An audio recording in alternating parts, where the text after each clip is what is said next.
Welcome back. Congratulations. Yeah, a couple times in 2 months. Oh, man, yeah, you were just here in October, I think, or something. This is just a wonderful thing for you, isn't it?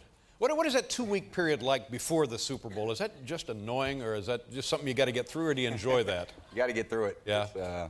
You're just caught up in the week-to-week stuff for so long, and then finally to win that AFC Championship, and then 2 weeks to listen to Freddie Mitchell talk got pretty long. What was he doing? What prompted that? Why would a guy behave that way? Is he a dumb man, or what's the deal? I don't know, calling out Rodney Harrison. I think Rodney had more catches yesterday than Freddie Mitchell did. Freddie had one, I think. Yeah. What it was, yeah.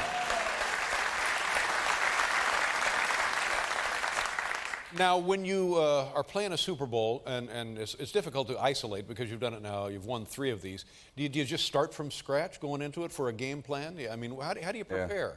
You try to take the best stuff you got, and you try to match it up with their weaknesses. Not that team had a whole bunch of weaknesses, right. But we definitely got started off pretty slow. Now, did that surprise you? Was that concern for the people on the team? I think we were all going through the first quarter, not really making too many first downs. Got tough, but yeah.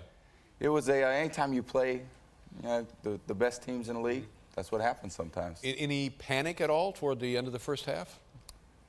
Not after we scored. When it was 7-7, we went to halftime. We said, let's just go out and play our game. Let's go out and play the way we're capable, and it's going to turn out our way. There must have been some pressure there because you're thinking, if we don't score here now, if we don't even get a field goal, we could go in at halftime being down a touchdown. Did that? This is nothing you think about, or do you? Especially after that fumble where I had that ball out there for too long and hit them out. And I had the ball under the pile, but me with the ball under the pile, I'm not coming out with that thing too often.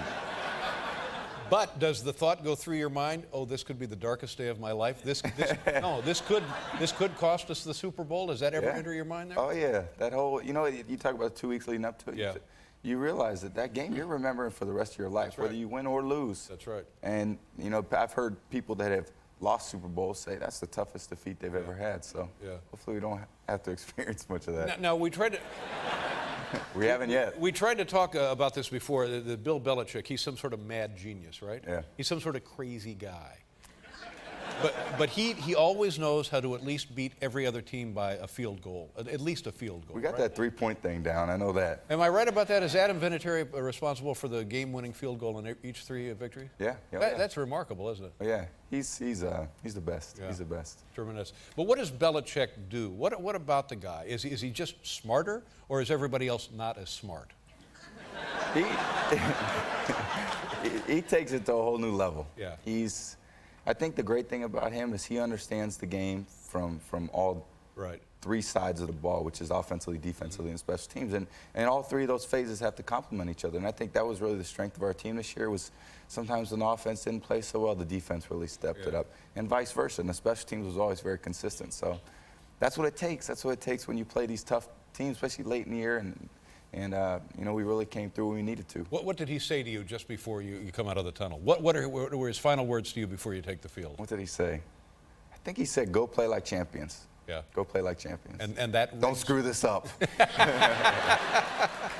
Let me ask you another question about Bill Belichick, and I've been studying this for a long time, especially this season. And on the sidelines, the guy is dressed like a Sherpa. What is the deal with the thing? Is it some sort of sect? I mean, what is that he's got on there? The game looks like something he might have made himself. Yeah. It's got a hood on it and a rope around it. I mean, what is that? And game days when he usually pulls out his best stuff. You see what he looks like on Tuesday, Wednesday, and Thursday. He walks in, and everybody looks at him and goes, what is he wearing? I don't think he's ever thrown out a sweater. Use some of this money to upgrade his wardrobe. What is this going to be like now when you guys go back to Boston up there? It's just going to be crazy. It probably gets crazier every year, doesn't it? You should. When the Red Sox won it, I swear they were going to burn the city down. Yeah. But what a tremendous year it's been for the Boston area fans. It has been. Last 18 months, 2 Super Bowl championships and the World Series. Now, is it true that both your offensive coordinator and your defensive coordinator are taking other jobs now? Well, one's going to Cleveland, one's going to South Bend? Yeah, they're both, and they deserve it. They're 2 of the best, and they've proven that for the last 3 or 4 years. Right.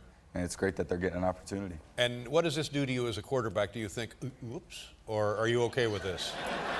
Well, it depends who they pick to call the plays. Yeah. It's going to be tough. We've developed this camaraderie with myself and Charlie Weiss, and it's been a great relationship. And it's going to be tough to see him go. he's so prepared to be a head coach now that hopefully we bring someone in, we keep the chemistry. And is that what will happen? You will bring somebody in, or do you work somebody up from the inside? Like work a ball boy up to that position or something? Somebody, ball boy might be capable. Hey, give it to Corey Dillon enough. I could call the plays in. Yeah. And what about the celebration last night? Not as much as the first Super Bowl, about the same as the second, or just completely berserk? No, it was berserk. Mm-hmm. Yeah, we had a great party at our hotel, and you should have seen about 4 a.m. like 50 players who had played 4 hours of football trying to dance to Snoop Dogg. It was pretty funny. Pretty good. Yeah. And of course, during the 2 or 3 days before the game and during the game, I'm sure you had thoughts of your grandmother. And what was it? Was it a struggle emotionally for you? Yeah, it was a tough week. It was a tough week for different reasons, for the way I felt, and also for my parents. It was a tough week for my parents. So getting them out to the game and having them there, and hopefully trying to take their mind off football. At least we had another fan up there rooting for us. Yeah, absolutely. Well, good for you, Tom.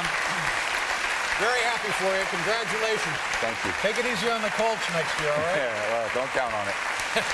Tom Brady, ladies and gentlemen. We'll be right back with Norman Douglas jumping off the deal.